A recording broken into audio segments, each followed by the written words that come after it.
We're all a family under one sky. We're a family under one sky. Great. Now I'll sing a line and you guys sing it back. We're people. Let's try that again. We're people. We're people. We're animals. We're animals. We're flowers. We're flowers. And birds in flight. I said we're people. We're people. We're animals. We're animals. We're flowers. We're flowers. In flight. All together now. And we're all a family under one sky. We're a family under one sky. Sing it again. We're all a family under one sky. We're a family under one sky. We've got light skin. We've got dark skin. We've got straight hair. And curly too. Let me hear you. We speak English. We speak Spanish. We're different, but we're the same. Okay, here we go. And we're all a family under one sky. We're a family under one sky. Sing it again. We're all a family under one sky. We're a family under one sky. All right. Now, Miss Needham, you were going to... All right, great. So I'm going to tell you some stories, sing you some songs, and recommend a few books. And although I'm a little late, I'm hoping maybe if I get this to Miss Needham, she may still be able to get a copy of it to you before you leave school. Oh, so you're going to try to do that? Okay, no. You were going to click. Oh, yes, I was going to be the clicker. Okay, right there. Okay, so. Okay. All right. That song comes from this woman, and I added a verse to it. Okay. Can you advance us a little bit? So I'm going to kind of tour the world as I go, and we're going to start here where all of our ancestors are, because all the human race started in Africa, and then it went out. My ancestors way back probably had dark skin because they lived in Africa and they needed a shade from the sun. But then my ancestors moved up there where they didn't need that dark skin, and so their skin got lighter. Okay? So we're going to start out in Africa. Now there's lots of different places in Africa. There's a picture of it, but we're going to do a story that comes from Ghana right there. Okay? There's the grassland, the savanna. Whenever I go like that, okay? And there's the rainforest, the desert, and there are big cities like Johannesburg in South Africa. Okay? There's lots of stories about Anansi the spider. Okay, Anansi and the moss-covered rock. Now, the one I'm going to tell you is called Anansi and the Pot of Beans. Usually Anansi is a trickster. He plays tricks on the other animals. But in this story, he kind of tricks himself because he doesn't have enough self-control. You guys know what self-control is, right? Do they talk to you about self-control here? They do. We always do. Okay, so here's the story. Now, this is a very sensual story. You smell things, you taste things. So I want you to kind of put yourself there and help me a little bit as I tell it. It was the springtime of the year. It was planting time. And Anansi's grandmother asked him if he would help her plant. Well, he was hemming and hawing a little bit, so she said, Anansi, I'm going to fix spicy beans next Saturday when we do the planting. He said, oh, I love spicy beans. She said, I know it. If you come and help me after we plant, we'll have a nice meal of spicy beans. Okay, Grandma, he said, I'll be there. Well, next Saturday, Anansi showed up and she showed him how to plant the beans and where to plant the beans. And then she got him started and she went to the kitchen. She opened the cupboard to look for the spices.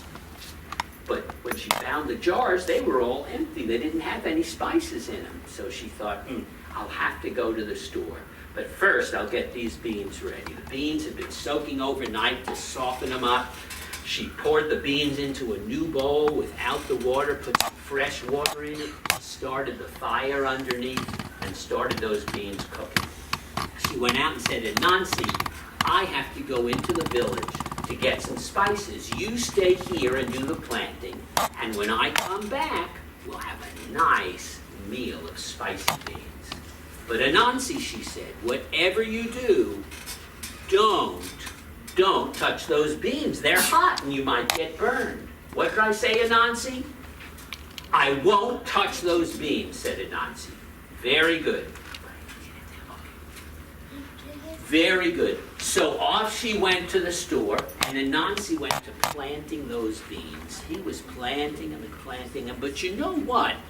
As those beans started cooking in the kitchen, even without the spices, you could smell their odor. They smelled delicious, and this smell was wafting out of the kitchen window, and it was coming across the field to where Anansi was planting those beans. And he found that he sort of lost contact with what he was supposed to be doing, and he kept planting in the direction of where those beans were, and before he knew it, Anansi was standing right there in the kitchen in front of the pot of beans. Oh, he smelled those beans. She said not to touch them. She didn't say not to smell them. He took the top off of those beans. Just imagine you're smelling those beans. Oh, Anansi said, that smells good, he said. Now, right beside the pot there was a spoon. It was too much temptation for Anansi. He picked up that spoon. He said, I'll just take one bite. Grandma doesn't have to know. Dipped it in. He blew on it. He took a bite. Oh, they were good. Just one more. Try it with me. Get yourself a spoon. Dip it in. Oh, just one. Can't forget to blow them off. Cool them off. I've had 3. A 4th one's not going to make any difference. Oh, they were so good that Anansi wanted more. And you know what I said about self-control. He didn't have too much self-control. He thought, how can I eat these beans faster? They're awfully hot. So he tried to think, what can I do? And then he thought, oh, my hat. I'll put them in my hat and they'll cool off. He took off his hat. He put it down there, and he poured a bunch of those hot beans in the hat, hoping they'd cool off quickly. But before anything else happened, he heard some yelling out in the field. He heard, get out of here, you nasty birds! Get out of here! Stop eating Grandma's beans! Well, all of a sudden, all these birds came flying in the open kitchen window, and he heard knocking at the door. Bang, bang, bang, bang! It said, Anansi, let us in, let us get those birds, they're eating Grandma's beans! Well, there was Anansi, all those people at the door, and Anansi had those beans in his hat. You think he wanted them to see him with the beans in his hat? No. He had to hide them. Where do you think he could hide them? Where could he hide them? So he could go to his room. He could go to Put him in his room? Yeah, that's an idea. Put it on his head. Put it on. That's exactly what Anansi did. He grabbed those beans, he put them on his head. But you know, those beans had not had a chance to cool yet. He felt those beans on his head. Imagine that, all those hot beans. And then he opened the door, and the neighbors came running in. They chased away the beans, and then they started to leave, and they saw Anansi standing there like this. They said, Anansi, what's wrong? He said, nothing's wrong. You can leave now. You can leave now. They said, but Anansi, you look like you're in pain. Did those birds hurt you? He said, no. He said, I'm fine. You can go now. You can go now. Well, Anansi was starting to sweat. The sweat was pouring down his face. He was starting to cry from the heat. They said, Anansi, no, we need to help you. We're your friends, Anansi. Let us help you. Anansi just wanted them to leave. They wouldn't leave. He said, no, it's all right. It's all right. They're fine. I'm fine. You can leave now. His voice was getting higher and higher.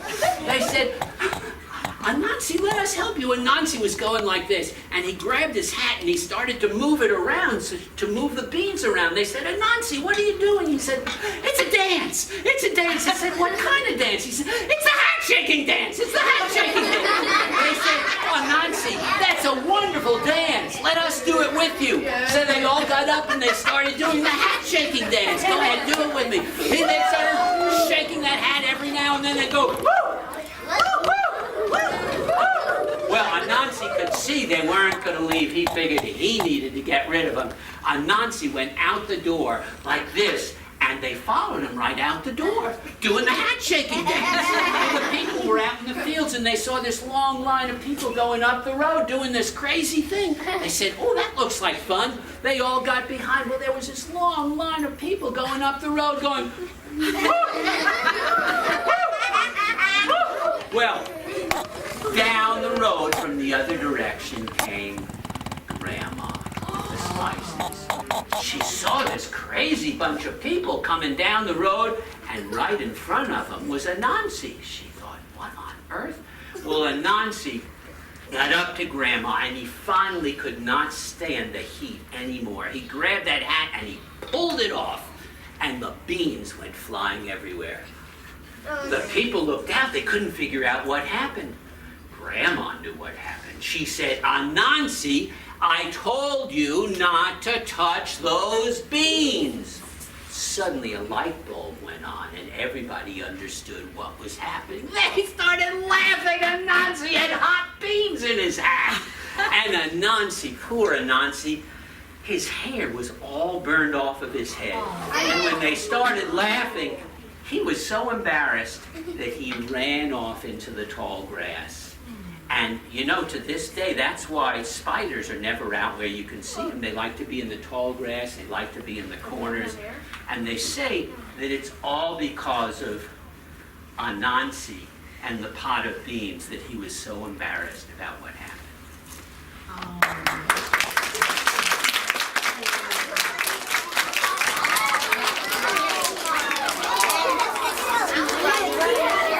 So it's fun. There's a lot of great stories about tricksters. They're in the, oh my goodness. I got a little too carried away. Let's see if my back will calm down. I'm having some troubles with my back.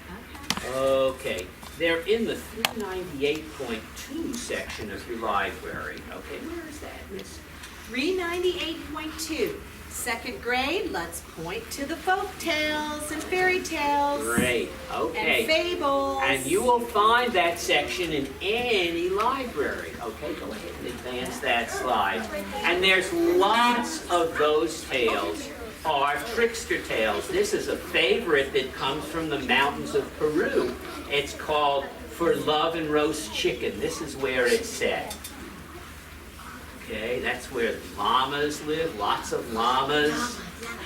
And this is the hero of that one, the trickster, is Kui. And he's always tricking Tio Antonio, the fox. One day he goes to get a job in the fields, and while he's out in the fields at night, he eats all the alfalfa. The farmer says, I'll get him, so he makes a doll that's sticky, and he catches him, and he ties him up to a tree. He's gonna eat him for supper the next day. Well, Tio Antonio comes by, and Kui says, oh, Tio Antonio, this is terrible. They've tied me to the tree because they're gonna force me to marry the farmer's daughter and eat chicken. Eat roast chicken. He says, I'm a vegetarian. I'm a vegetarian. I can't do that. He said, can you help me out? He says, thinks quick. Thinks, that doesn't sound so bad. So what does he do? He says, okay, Kui, I'll help you out. And Kui gets out, and they tie up Tio Antonio the fox. And when the farmer comes, of course, he wants to cook him. So lots of trickster tales that are really fun. Let's go over to the Blue Ridge Mountains, right near where we are in North Carolina. Back a few hundred years ago, you might have lived in a log cabin like that. And you would grow your own things to eat, some corn, get some eggs from the chickens. And you would go hunting, most likely, as many people still do. Have a hunting dog who would tree the raccoons and the other animals so that you could catch them and you could eat them. So I'm going to tell you a little story, a story song, really. And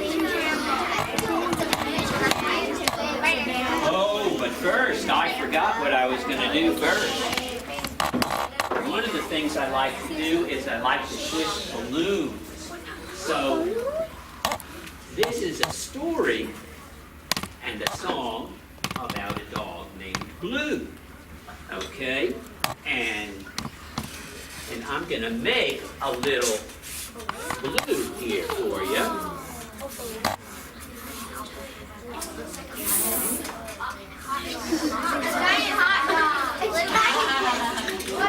No, this isn't going to be a hot dog. Okay, so we'll make his nozzle there, and I'll make a couple of ears so he can hear those animals.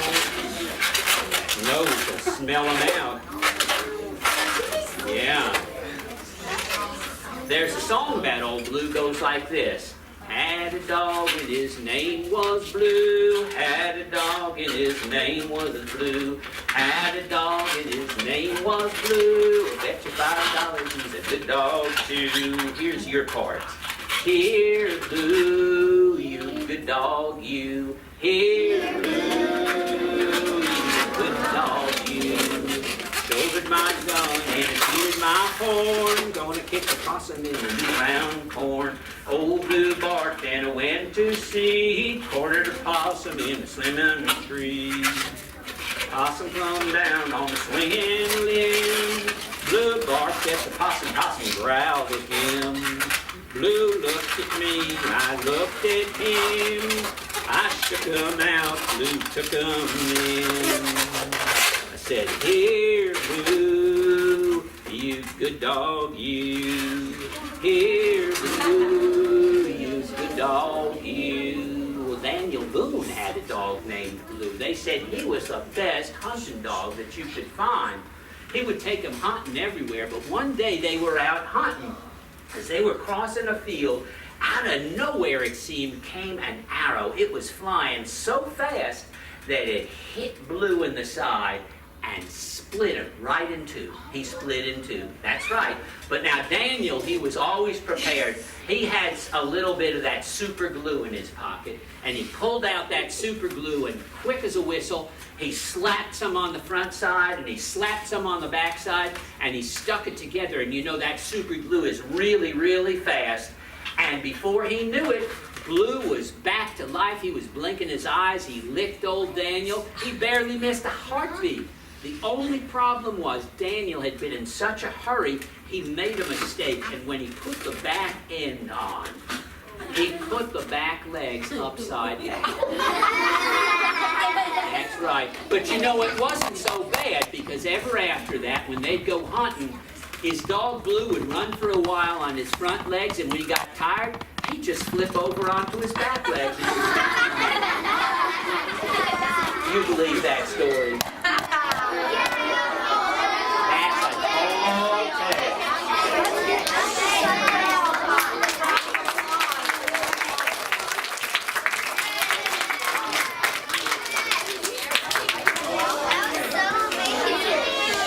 All right, second grade. Let's put an X over our chest. It's time to take a nice deep cleansing breath. Reach up. Blow it out. Hands in our laps. Eyes on Mr. Sundell. Okay, so I'm gonna...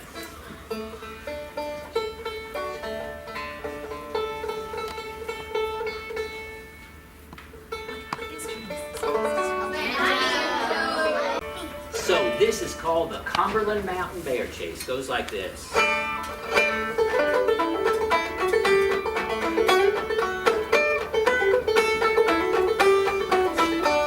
Oh, and away we're bound for the mountain, bound for the mountain, bound for the mountain. Over the mountains, the hills, and the fountains, away with the chase on the way. Can you sing that?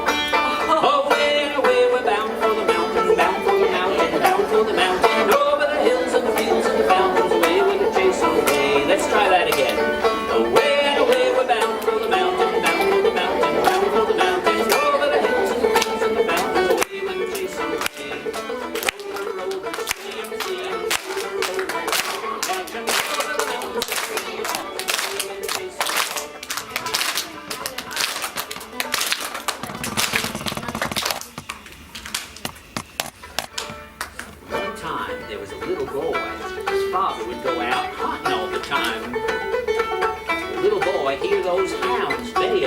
night long, and he'd want to go too.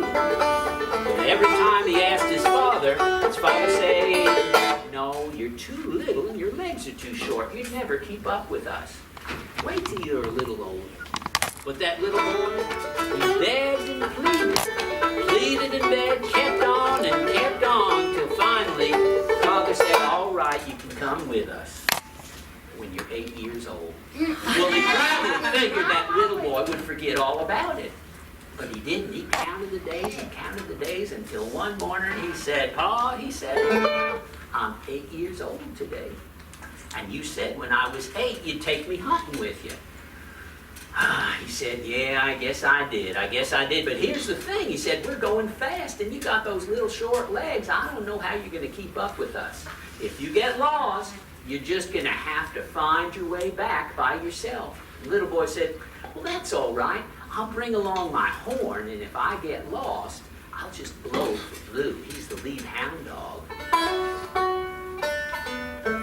"Oh, Blue, where are you?" Try that. "Oh, Blue, where are you?"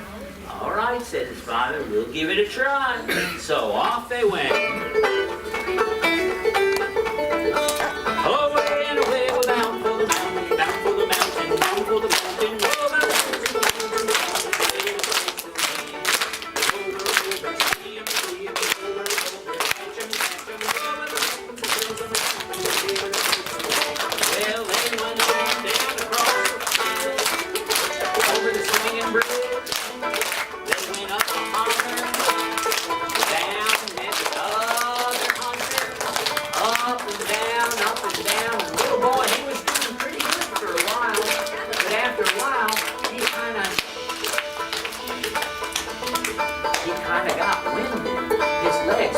Slower, and they were so short, he was getting further and further behind.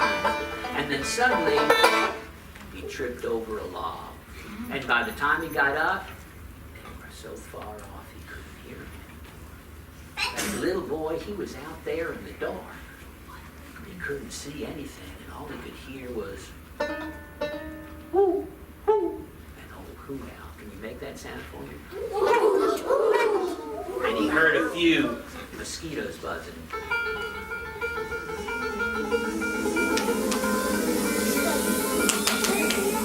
A big old bullfrog going, "Boom, boom, boom." Well, he took out his horn and he blew it. "Oh, where are you? Oh, where are you?" All he could hear was that old hoot owl. And he heard those mosquitoes. Heard that old frog. He took out that horn and he blew it again.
There are a lot of dog stories. Of course, people used to hunt other things like groundhogs.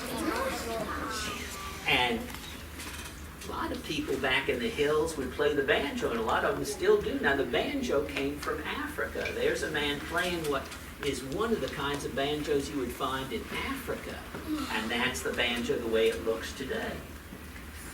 Here's a great story. If you like hunting stories, Where the Red Fern Grows. Of course, this is not a hunting story. This is a great story of friendship. Both of these were made into movies. A lot of our second graders have read that. Shiloh series. And The Ranger in Time. This is a great new series, adventure series.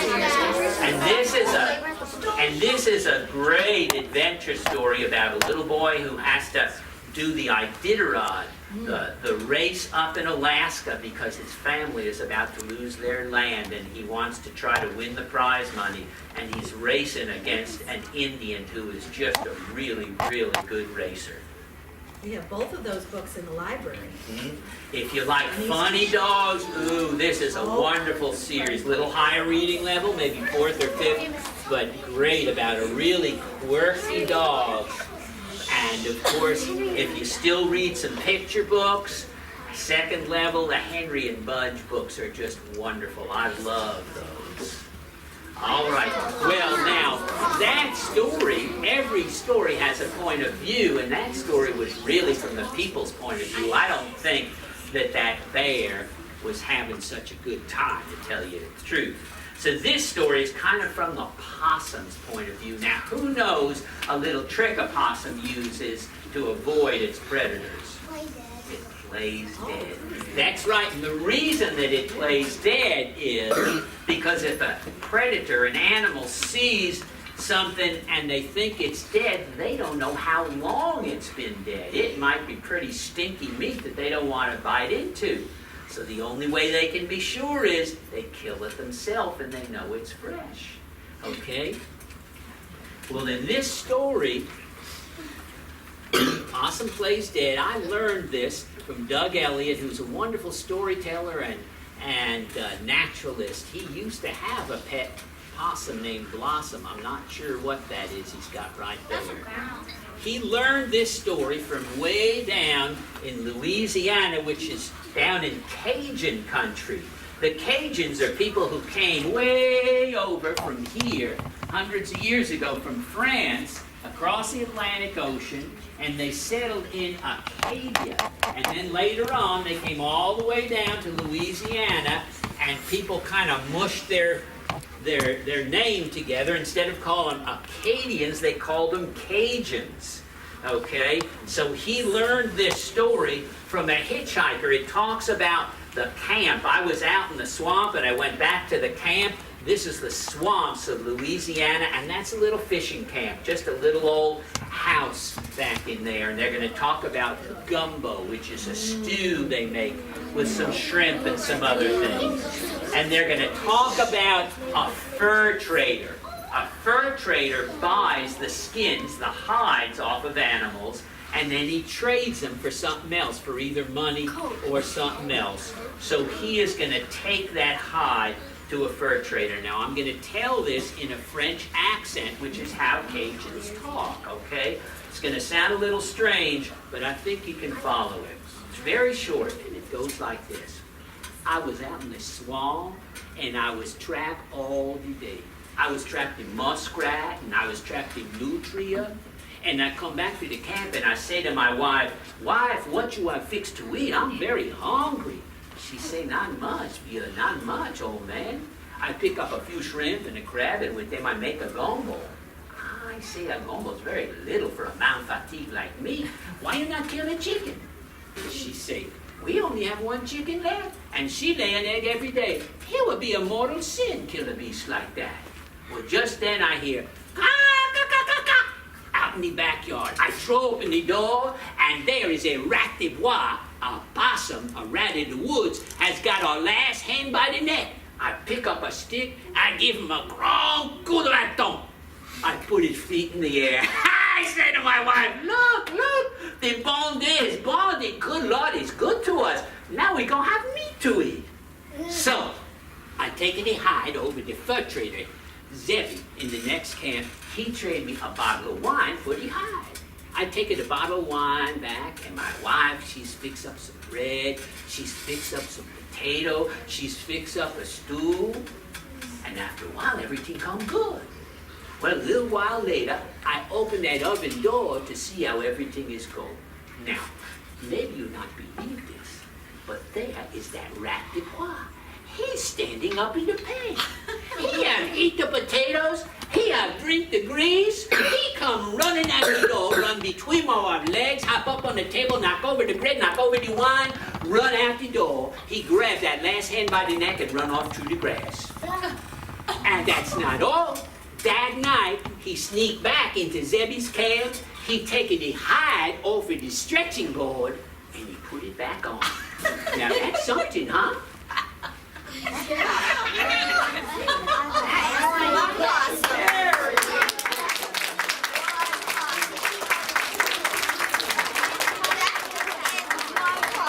That's a tall tale.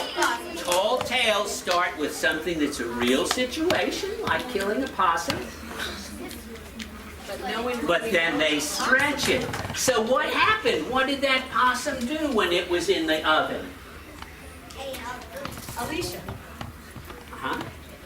It ate all the food, that's right. He was supposed to be eaten. He didn't even have his hide on, right? But he was alive. He stood up there. He ate all the food. Then he ran out. He grabbed the chicken, and what did he do at the end? That was the kicker. What did he do at the end? He grabbed the fur. He went back to Zemmy's camp. He took his fur off of the stretching board where it was drying. He put it on. Now, could that really happen? No, of course not. It was a tall tale. Tall tales are told just for the fun of it. Just for the fun of it. Okay? You didn't believe it. I didn't believe it, but I pretended like I did. All right, let's go down to where my wife comes from in Latin America. Latin America is all these countries where they speak Spanish or Portuguese, okay? And I'm going to teach you a song called En la Pulga de San Jose. But let's take, okay, go ahead and switch it. But let's take a look at some things that are in the song. A pulga is a market. There's lots of markets in Latin America. You can buy stuff outside. Young men, if you have trouble keeping your hands to yourselves, teachers, please move anybody out who doesn't have self-control enough to keep your attention up here. Okay? Here's a little food market, and here's a craft market. And there's my nephews in a Mexican market that has all kinds of things. This is a pulga, a big market with everything in it, okay? And here's the pulga in this book, which comes from Diez Deditos by Jose Luis Orozco, and he's going to buy some instruments, and you guys are going to play them with me. Okay, there's Jose Luis Orozco, and here's his book, Diez Deditos, 10 Little Fingers. He also has De Colores and other Latin American folk songs. We're going to play the guitar, the clarinet, the violin, el violin, and the cello, el violón, and finally el tambor or tun-tun, the conga drum. Okay? All right, let's see what's after that. I can't remember. Go back. Okay, go back. All right, very good. So this is in Spanish, but it's very, very simple, and I know that you guys can learn it. The song says, En la Pulga de San Jose. Can you say that? En la Pulga de San Jose. That means in the San Jose flea market. Yo compré una guitarra. Yo compré una guitarra. That means I bought a guitar. Okay? And then it says, by usted, say that. By usted, which means you go to a la Pulga de San Jose, to the San Jose flea market. Okay? Here we go. Here's how it goes. En la Pulga de San Jose, yo compré una guitarra. Try that with me. En la Pulga de San Jose, yo compré una guitarra. Okay, here's your guitar. Hold up the neck with one hand, strum with the other. Ta-da-ta-da-ta-da, la guitarra. Great, and now you clap and sing. By usted, en la Pulga got a San Jose. Keep going. La pulga de San Jose. En la pulga de San Jose yo compré un clarinete. ¿Listos? Nete, nete, nete, clarinete. La guitarra. Vaya usted, vaya usted. A la pulga de San Jose. Vaya usted, vaya usted. A la pulga de San Jose. La pulga de San Jose, yo compré un violín. Put the body up here on your shoulder. Lift up the neck. You've got a bow with horse's hair. Lean, lean, violin. Nete, nete, nete, clarinete. Ta-ta-ta-ta, la guitarra. Vaya usted, vaya usted. A la pulga de San Jose. Vaya usted, vaya usted. A la pulga de San Jose. En la pulga de San Jose, yo compré un violón. And cello, this goes down on the floor. Hold the neck here. La, la, violón. Lean, lean, violin. Nete, nete, nete, clarinete. Ta, ta, ta, la, la, ta, la. Vaya usted, vaya usted. A la pulga de San Jose. Vaya usted, vaya usted. A la pulga de San Jose. En la pulga de San Jose, yo compré un tuntún, el tambor o drum. Tuntún, el tuntún. La, la, violón. Lean, lean, violín. Nete, nete, nete, clarinete. Ta, ta, ta, la, la, ta, la. Vaya usted, vaya usted. A la pulga de San Jose. Vaya usted, vaya usted. A la pulga de San Jose.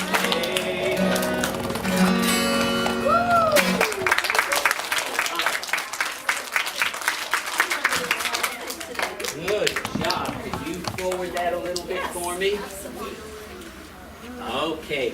Now, it's great even if you don't read Spanish, or if you do read or understand Spanish, it's even better to go and try some stories that are Hispanic, Spanish-based fairy tales. This is a great collection called Tell Me a Cuento, Cuéntame un Story, collected by Joe Hayes.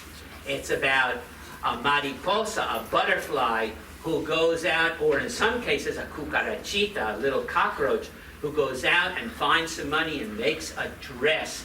She dresses up, and all kinds of animals come by and ask her to marry them. Here's a wonderful version that's become very popular called Martina the Beautiful Cockroach, and this is a Cuban version of the story written by Carmen Agradidi. All right, let's see. I believe we're going over to Europe. Can you switch me over to Europe there? And this is the United Kingdom, and here is Ireland. Ireland is where we get St. Patrick's Day from. And in Ireland, they have always eaten a lot of potatoes. But back 150, 200 years ago, they used to eat all potatoes. They, the poor people, which was most of the country, depended on those potatoes. Okay? Whoops. And I'm going to tell you a story that might be in the library. If it's not here, it'd be in the public library, called Jamie O'Rourke and the Big Potato. All right. Jamie O'Rourke was the laziest man in Ireland. He would do anything he could to avoid working, especially if it had to do with potatoes. He would sit around all day long, and his wife would say, Jamie O'Rourke, if you don't get up and dig out the potatoes, the praties, we'll have nothing to eat this winter. But Jamie would say, oh, wife, as sure as I'm telling you, my back'll break if I so much as get up out of this chair. And so his wife Eileen, who had already planted and watered and weeded the potatoes, would get up and dig up the tiniest potatoes, the tiniest praties in Ireland. But then one day, Eileen really did hurt her back, and she was laid up in bed, and Jamie had nobody to bring him his food. Well, you would think that Jamie O'Rourke would finally get up out of his bed, get up out of his chair or whatever, and go out and dig out the praties. But remember, Jamie O'Rourke was the laziest man in Ireland. So he says to himself, with Eileen sick in bed, there'll be no praties. With no praties, there'll be no food. And with no food, I'll starve to death. He says, there's no telling how soon death will be knocking at my door. I'd best go and confess my sins to Father O'Malley, the priest, so I can get it all off my chest and I can go to heaven when I die. And so in the middle of the night, Jamie O'Rourke got up out of bed and he started down the hill toward the church in the middle of the night, mind you. Well, in the middle of the night, he heard a little singing and a little tap, tap, tapping. And Jamie, he came up a little closer and he pulled back some ferns. And there, sitting in the middle of the moonlight was a leprechaun. He was tap, tap, tapping on some fairy shoes. And Jamie knew just what to do. He grabbed that little feller by the coattails and he held him up. "Let me go! Let me go!" cried the little feller. "Not on your life," said Jamie. "Not until you take me to your pot of gold." "Oh, Mr. Mortal Man," he said, "I'm just starting out in the trade and I've only got 1 or 2 pieces of gold." He says, "Won't you take a wish instead?" "A wish," says Jamie, "and what would I be wishing for? Me, whose wife is sick in bed and can't get up and dig out the praties and I'm about to starve to death." "Well," says the leprechaun, "you could wish for a magic potato seed, a giant potato seed. All you'd have to do is plant it and water it a couple of times, and you'd have the great, biggest potato you've ever seen in your life, and you could eat on that potato all winter long without doing a lick of work." Well, that sounded pretty good to Jamie O'Rourke, the laziest man in Ireland. "Done," he says, held out his hand. The leprechaun dropped the seed into his hand, run off over the hill, and Jamie went back to his wife. Well, he went back to his wife, and when he told his wife what he all had done, she said, "Jamie O'Rourke, you're not only the laziest man in Ireland, but you're a fool as well. What are we going to do with this so-called giant potato seed?" "Well, I'll plant it, and you'll see," said Jamie. And faith, she did see. For in a couple of weeks, up out of the ground came an enormous potato. It lifted up the house. It lifted up the shed. "Well," says Jamie, "it's time to dig up the potato." But Jamie went out there with his shovel and he pushed at it and he dug, but he couldn't budge it. Well, Jamie was out there trying to figure out what to do with that enormous potato, and there was a fellow from the village came walking by. He says, "Jamie, where did you get that great big old potato?" Jamie says, "Well," he says, "I got it from a leprechaun." "A leprechaun," he says. "How did you do that, Jamie?" He says, "Well, get me some folks to give me some help and I'll tell you all about it while we're digging out the potato."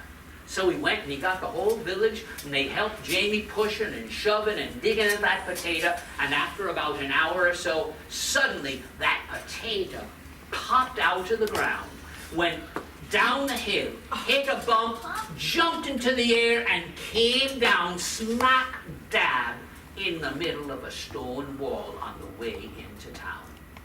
Well, the constable, the policeman, came by and he says, "Jamie O'Rourke, Father O'Malley, this thing is blocking the road into town. Nobody can get their wagons in or out. It'll have to be moved." The people said, "Jamie, it's your potato. You'll have to move it." But Eileen, who had come down, spoke up. She says, "Well now, there's enough potato here for everybody. Why don't you all go on home and get yourself a knife or a hatchet or a saw and cut you off a great big hunk of potato, and you'll have plenty to eat all winter." So that's what they did. They all went home and they got their knives and their saws and they went cutting and chopping on that potato, and they each took a great big hunk of that potato home. And it's true, they had enough of that to eat all winter long. Why, they had potato for breakfast, they had potato for lunch, they had potato for dinner. And you know what they had the next day? They had potato for breakfast, go back, potato for lunch, and potato for dinner. You know what? After a while, those people who were happy to eat that potato at first, were they happy to eat it after a while? Oh, they were sick of that potato. They were. And when Jamie came around in the spring, he said, "Hey, everybody," he said, I've got the eye of the potato. I'm getting ready to plant it. Anybody want to help me plant the giant potato seed?" "Oh, no, Jamie," they said. "We've had enough potato for 1 year," they said. "Please don't plant another potato seed." They said, "Listen here, if you don't plant that potato seed, we'll see that you have enough to eat for your whole rest of your life, you and Eileen." Well, he said, that sounded pretty good. And so he says to Eileen, "You know, after all, it wasn't such a bad idea to get that magic potato seed."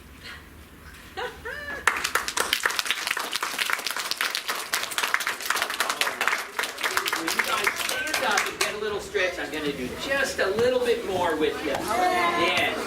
We will. Wait, yes. Can you reach out, reach your arms across?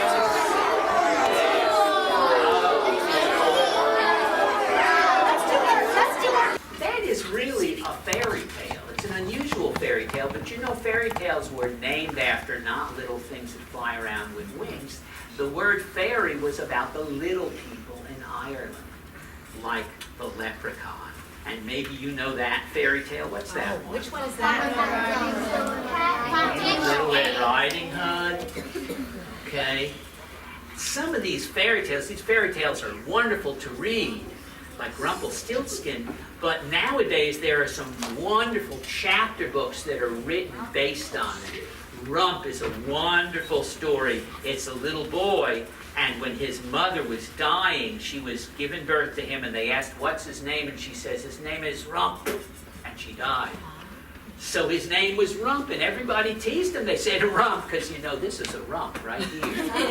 So they were always teasing him. It's a wonderful story. There's Hansel and Gretel, and here's a wonderful series if you like bloody books. There's it strings together a bunch of those stories, A Tale Dark and Grim. This is a great series. Raise your hand if you've read the Whatever After series. Great. This is about at a third grade level.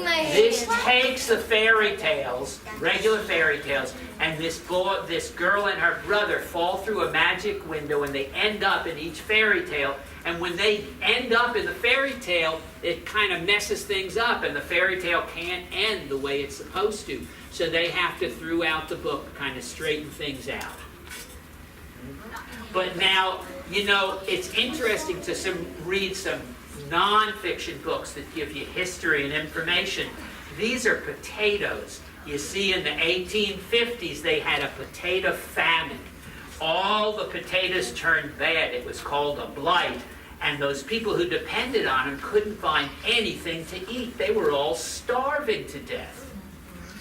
And they lived in houses owned by the English, who didn't treat them very well, all these poor people, and they kicked them out of the houses.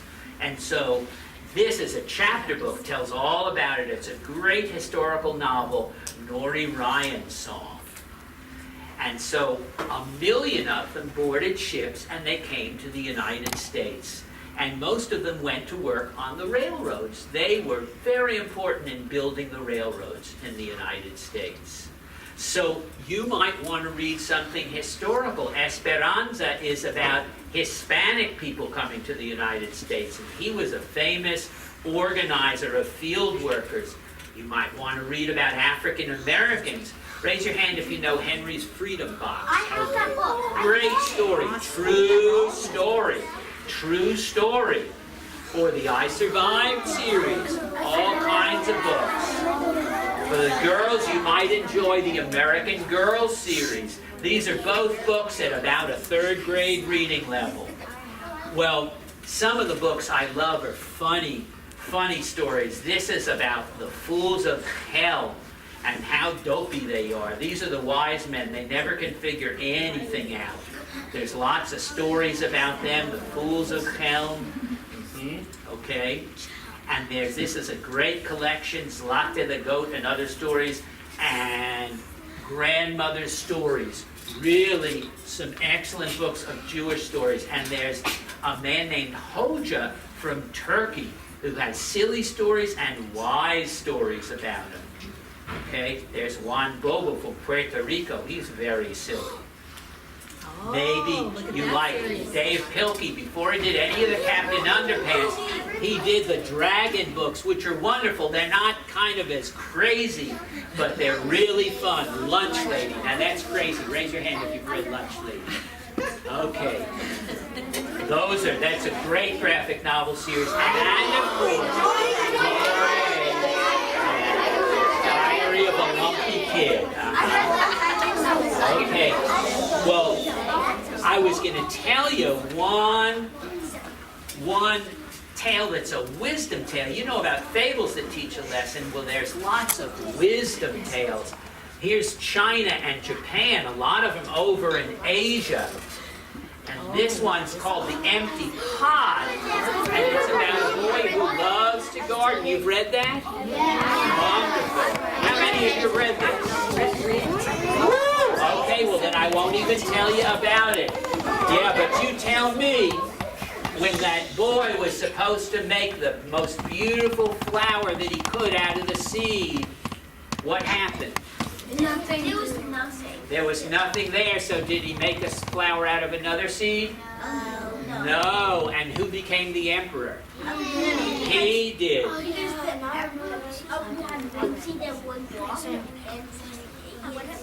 He wasn't really looking for the most beautiful flower. He was looking for a person who was honest. And Japan has some wonderful stories. This is more advanced. That's a wonderful folk tale. Buddhism is a religion there, and it's a very wise religion. The Buddha, they don't believe in a God. They follow the path of Buddha, who found enlightenment away from suffering. And this is Japan. I lived there in 1970, close to 50 years ago. That's a beautiful temple and some monks I met there. And here I am, mashing soybeans in my friend Wagatsuma's house in the north of Japan. That's his mother and sister preparing supper. That's a little neighborhood festival right outside my door where they're performing an old dance. Here I am at the end. I went on the road all by myself. And I traveled around Japan with my little dictionary I had learned to speak in a year. This little young woman tended a little cabin I stayed in, and we talked. And I met lots of people, saw lots of parks. Okay, let's flip right through till I tell you to stop. Okay. Oh, what is that, Paper guys? Crane. Oh, This is another great book by Molly Bang. About a man who has a restaurant. Somebody makes him a crane. It dances. And then after the crane leaves, the people still tell the story and enjoy each other's company. Okay, well, we're going to finish up with the summer reading song. Okay, the summer reading song. You want them seated or standing? They could be. You want them to stand? Do you guys want to do the summer reading song standing?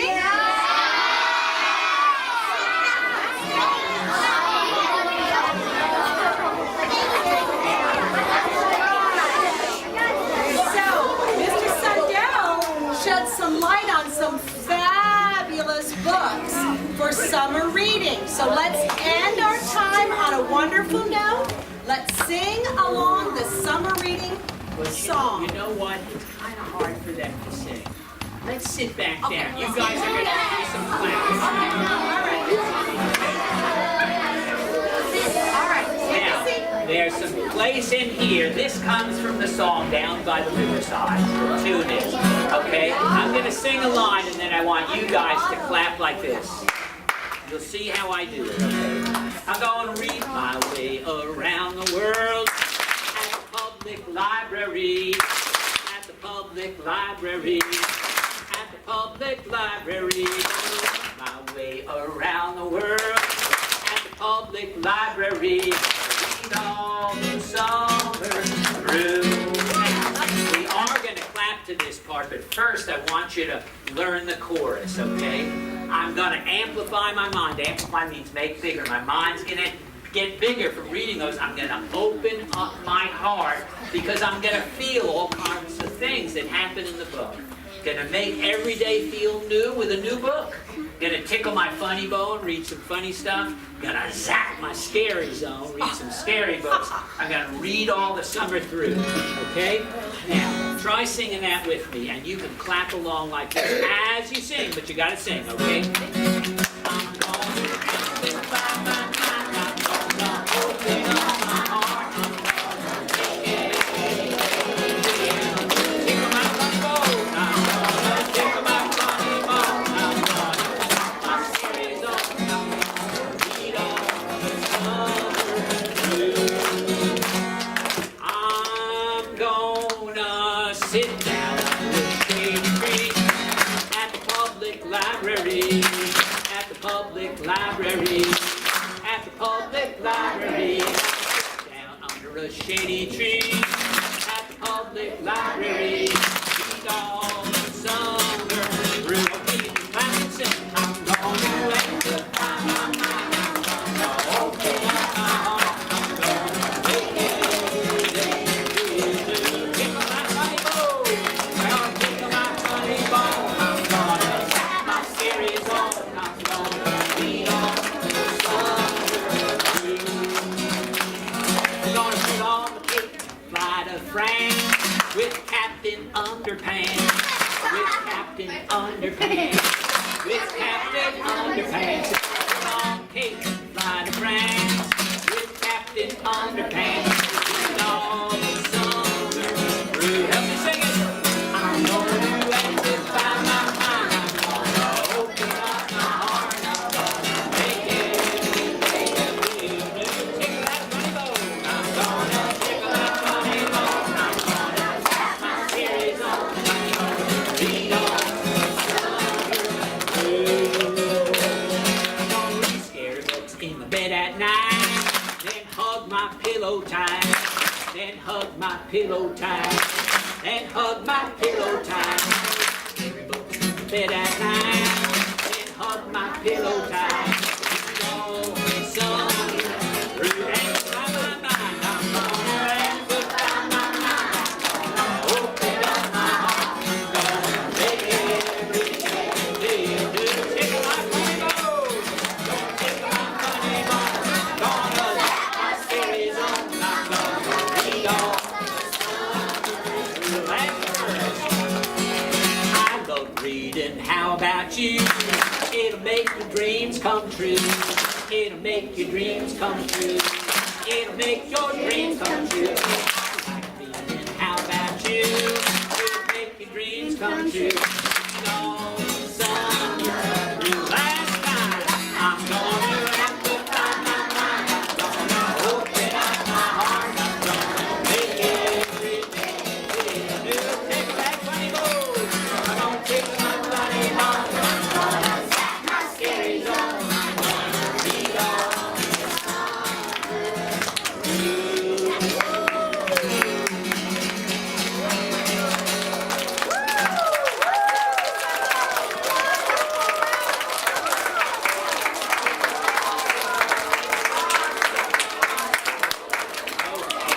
Guys, you did a great job. Let me just ask you one last question. What are you going to do this summer? Thank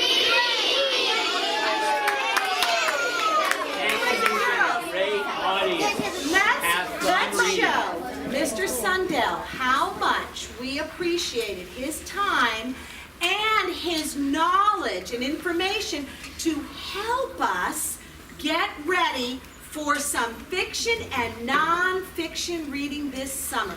Can we say to Mr. Sundell and his wonderful wife, Vivian, Miss Vivian, can we say thank you? Thank you! Our wonderful You are entertainers, welcome. another round